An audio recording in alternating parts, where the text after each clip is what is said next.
हिंदू धर्म में एकादशी का विशेष महत्व है।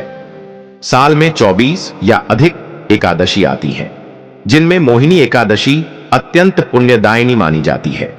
यह वैशाख मास के शुक्ल पक्ष की एकादशी तिथि को आती है। इस व्रत से समस्त पापों से मुक्ति मिलती है और अंत में विष्णु लोक की प्राप्ति होती है।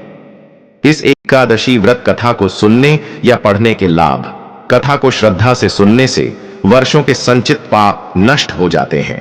भगवान विष्णु की कृपा सहजता से प्राप्त होती है। मोक्ष की प्राप्ति। यह कथा सुनने से जीव मोहमाया के बंधनों से मुक्त होकर मोक्ष के मार्ग की ओर अग्रसर होता है। मोहिनी एकादशी 2025 की तिथि और समय लखनऊ भारत के अनुसार। एकादशी तिथि आरंभ बुधवार 7 मई 2025 सुबह 10:19। एकादशी तिथि समाप्त गुरुवार 8 मई 2025 को दोपहर 12:29 पर व्रत पारण उपवास तोड़ने का समय। शुक्रवार 9 मई 2025 को प्रातः 6:02 पर से 8:40 तक मोहिनी एकादशी व्रत कथा। प्राचीन काल की बात है। राजा युधिष्ठिर ने भगवान श्री कृष्ण से पूछा, हे मधुसूदन, वैशाख मास के शुक्ल पक्ष में जो एकादशी आती है उसका क्या नाम है? उसकी कथा और पुण्य क्या है? कृपया विस्तार से बताइए। भगवान श्री कृष्ण मुस्कुराते हुए बोले, हे राजन, इस एकादशी का नाम मोहिनी एकादशी है।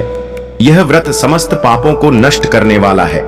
इसके पुण्य से मनुष्य मोह और संसार के बंधनों से मुक्त होकर विष्णु लोक को प्राप्त करता है।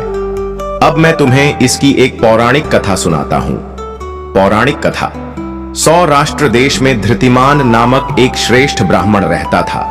वह वेदों का ज्ञाता, सत्यवादी और धर्मपरायण था, लेकिन उसका पुत्र धृष्ट बुद्धि पूर्णतः विपरीत स्वभाव का था। वह व्यभिचारी, मांसाहारी, मद्यपान करने वाला और पाप कर्मों में लिप्त रहता था। वह अपने पिता की धन संपत्ति को भी बर्बाद कर चुका था। जब उसका आचरण असहनीय हो गया, तब धृतिमान ने उसे घर से निकाल दिया।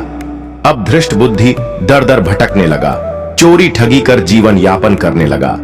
एक दिन वह भूख से व्याकुल होकर जंगल में भटक रहा था।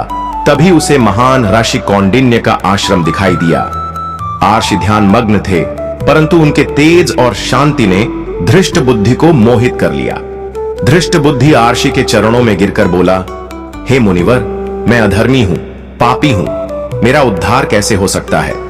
ऋषि कौंडिन्य ने तपोबल से उसके पूर्व जन्म और वर्तमान कर्मों को देखा और कहा, हे पुत्र, तुम अत्यंत पापी हो, लेकिन भगवान विष्णु की कृपा से तुम्हारा उद्धार संभव है।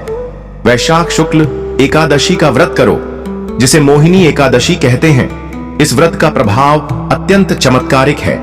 धृष्ट बुद्धि ने पूर्ण श्रद्धा से मोहिनी एकादशी का व्रत किया। उसने उपवास किया, रात्रि जागरण किया और विष्णु भगवान का नाम जप किया। उस व्रत के प्रभाव से उसके सारे पाप नष्ट हो गए। उसका हृदय पवित्र हो गया और अंत में वह भगवान विष्णु के लोक को प्राप्त हुआ। भगवान श्री कृष्ण ने कहा, हे धर्मराज, जो भी इस मोहिनी एकादशी का व्रत करता है वह समस्त पापों से मुक्त होकर दिव्य फल को प्राप्त करता है। जो इस कथा को श्रद्धा से पढ़ता या सुनता है वह भी पुण्य लाभ का अधिकारी होता है। व्रत विधि संक्षेप में। व्रती को दशमी तिथि से ही नियमों का पालन करना चाहिए। एकादशी को ब्रह्म मुहूर्त में उठकर स्नान करें, भगवान विष्णु की पूजा करें, तुलसी पंचामृत फल फूल अर्पित करें, दिन भर व्रत रखें, फलाहार या निर्जल व्रत, रात्रि को जागरण करें और विष्णु सहस्त्र नाम का पाठ करें। द्वादशी को ब्राह्मण को भोजन कराकर स्वयं पारण करें। विशेष फल। मोहिनी एकादशी का व्रत करने से वर्षों के पाप नष्ट हो जाते हैं। यह व्रत मन को शुद्ध करता है और आत्मा को ईश्वर की ओर ले जाता है। इस व्रत से मोक्ष और विष्णु धाम की प्राप्ति होती है। इस प्रकार मोहिनी एकादशी की यह कथा हमें सिखाती है कि चाहे जीवन में कितने भी पाप क्यों न हुए हों, यदि हम सच्चे मन से भगवान का आश्रय लें और उनके बताए व्रतों का पालन करें तो आत्मा का उद्धार निश्चित है।